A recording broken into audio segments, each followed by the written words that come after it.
is the complexity of the inheritance and the growth of that complexity. 1,000 years ago, an intelligent human being could actually dream of mastering the entire database of Western civilization. Read all the classic authors, read the Bible, and you're closing in on it around AD 1000. Now, the notion of any single human being assimilating even a small portion of the database of this civilization is inconceivable. So machines which filter, which search, which are guided by human intent, that's part of the story. The other part of the story are boundary-dissolving states of ecstasy in which all the factoids of the culture are thrown up for grabs. The deck is from an evolutionary point of view, you can see that this is a kind of truth.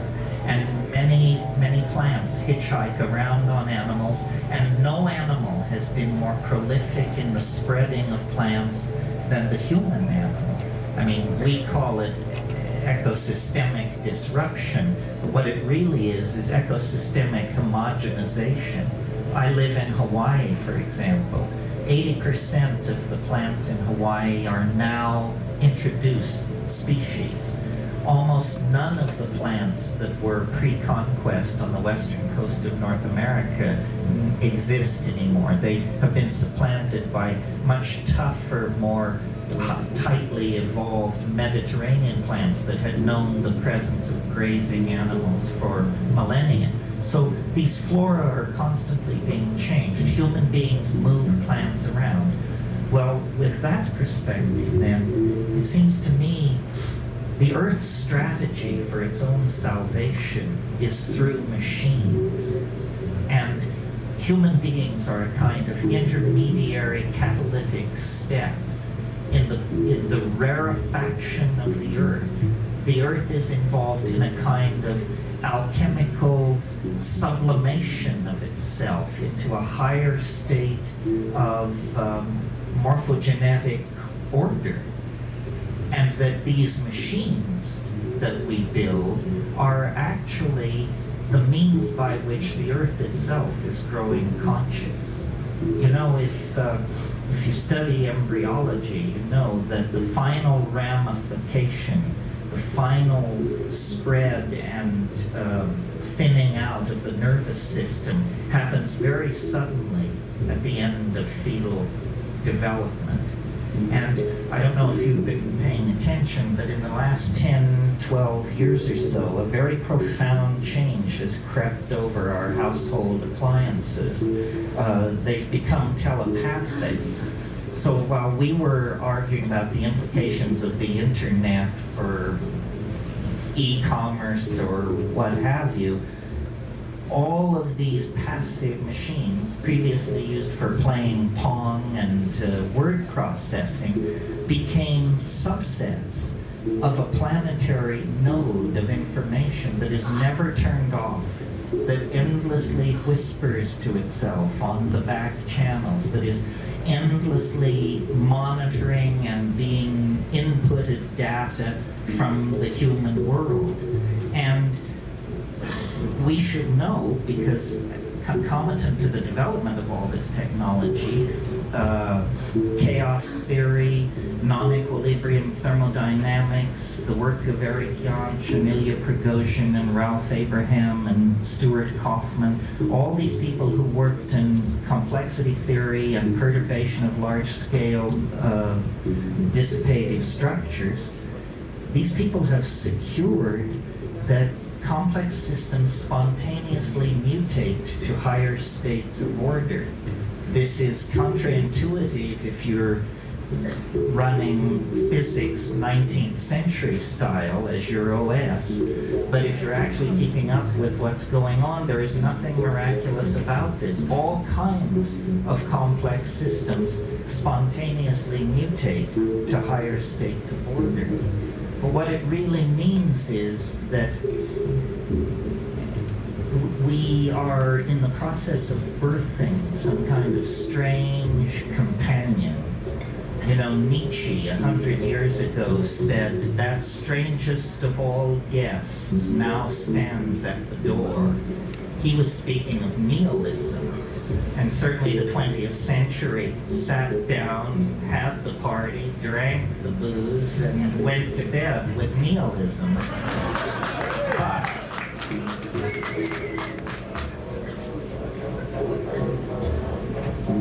now a stranger guest stands at the door, and it is the AI, denied as a possibility as recently as 10 or 15 years ago in books like Hubert Dreyfus's What Computers Can't Do. But if you've been paying attention, you may have noticed those voices have grown strangely silent in the past 5 or 6 years. At this point, nobody wants to say what computers can't do and hang their career on that. I mean, that would be extremely reckless at this point, I would think. Because the fact is, we are ourselves elements acting and reacting in a system that we cannot understand. This seems natural to me because my observations, as stated here this evening, rest on an assumption which science doesn't share, but which I think is easily conveyed, and you can confirm it from your own experience of life, and it is this, that the universe grows more complex as we approach the present. It was simpler 1,000,000 years ago, it was simpler yet 1,000,000,000 years ago. As you go backward in time, the universe becomes more simple. As you approach this golden moment, process, complexity is layered upon complexity.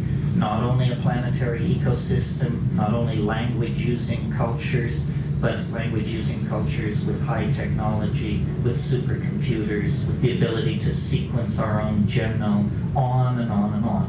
That's self-evident. Equally self-evident is the fact that this process of complexification that informs all nature on all levels is visibly, palpably, obviously accelerating. And I don't mean so that glaciers retreat 50% faster or volcanism is occurring at 12% greater rate than 1,000,000 years ago. I mean viscerally accelerating, so that now a human life is more than enough of a window to see the entire global system of relationships in transformation. Well, I guess you could call me an extrapolationist. If I see a process which has been slowly accelerating for 12 billion years, it's hard for me to imagine any force which could step forward out of nowhere and wrench that process in a new direction. Rather, I would assume that this process of exponential acceleration into what I call novelty, what you might call complexity, is a law of being and cannot be retarded or deflected. But what does that mean? Because now a human lifetime is more than enough time to see this process of rampant and spreading virus-like complexity. What does it mean? It seems to presage the absolute annihilation of everything familiar, everything with roots in the past. And I believe that to be true. I think that the planet is like some kind of organism that is seeking morphogenetic transformation. And it's doing it through the expression of intelligence and out of intelligence technology. Human beings are the agent of a new order of being. That's why though it's obvious that we're higher mammals and some kind of primate and so forth and so on, you can look at us from another point of view and see that we're more like archangels than primates. We have qualities and concerns and anxieties that animals don't share. We are mercurially suspended between two different orders of being, and our technologies, our fetishes, our religions, and my definition of technology is sufficiently broad that it includes even spoken language. All of our technologies demand, push forward toward, and make inevitable their own obsolescence. So we are like caught in an evolutionary cascade. And people say, well, if the AI were to break loose, what would it look like? What would it be? Where does humanity fit into the picture? It's a little hard to imagine. Machines operating at 1,000 megahertz confer automatic immortality on the mammalian nervous system if you can get it somehow uploaded, downloaded, cross-loaded into machinery, because 10 minutes becomes eternity in a machine like that. So a kind of false or pseudo immortality opens up ahead of us as a kind of payoff for our devotion to the program of machine evolution and machine intelligence. Now, some people say this is appalling, and we should go back to the good old days, whatever the good old days were. To me, it's exhilarating, exciting, psychedelic, beautiful. It means that the human form, the human possibility is in the process of leaving history behind. History is some kind of an adaptation that lasts about, pick a number, 10,000, 15,000, 20,000 years, no more than that.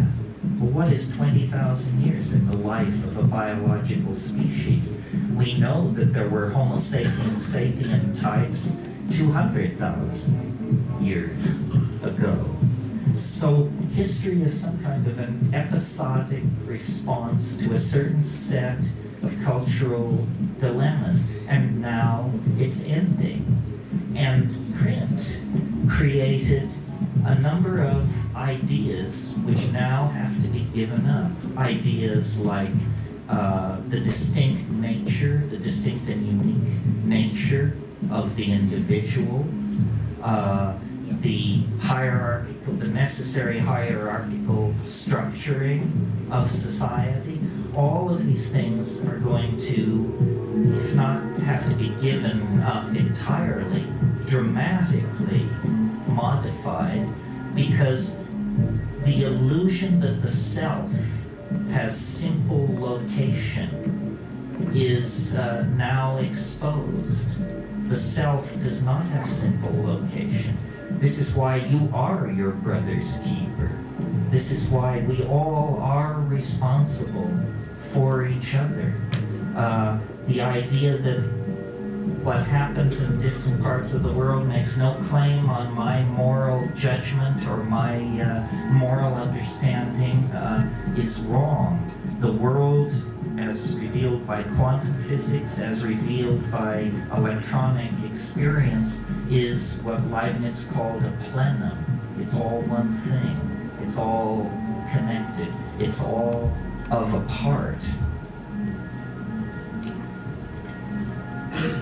So then I also wanted to point out that I mentioned earlier this thing about prosthesis and how the machines were prosthetic devices, extending human consciousness somewhat like psychedelics.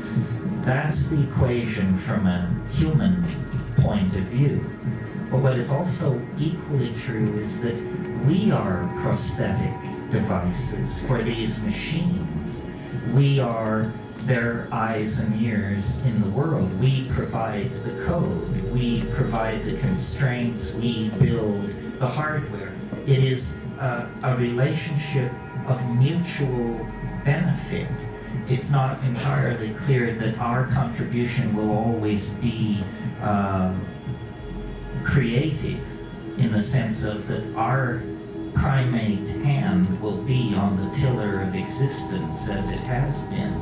But certainly we are part of this equation of transformation that is making itself felt. And I think the distinction between flesh and machinery, which is easily made now, will be less easy to make in the future. As we migrate toward the nanotechnological domains, the methodologies of production become much more like the processes of biology. For example, biology does all its miracles on this planet at temperatures below 115 degrees Fahrenheit. Organic life requires no higher temperature to build great whales, redwood trees, swarms of locusts, what have you. The high temperature heavy metal technologies that we have become obsessed with are extremely primitive and extremely toxic. That will all disappear as we model and genuflect in our manufacturing processes before the methods and style of nature, which is to pull atomic species from the local environment and then to assemble them atom by atom by atom. So this AI that is coming into existence is, to my mind, not artificial at all, not alien at all. What it really is it's a new conformational geometry of the collective self of humanity. And,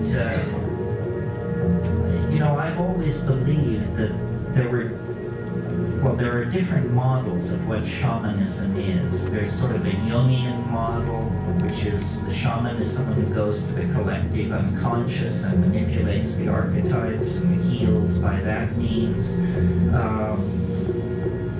The model that I prefer is a mathematical model. The shaman is someone who simply, through extraordinary perturbation of consciousness, either through taking plant hallucinogens or manipulating diet or through flagellation and ordeal or by some means, perturbs consciousness to the point where the ordinary conformational geometries are blasted through, and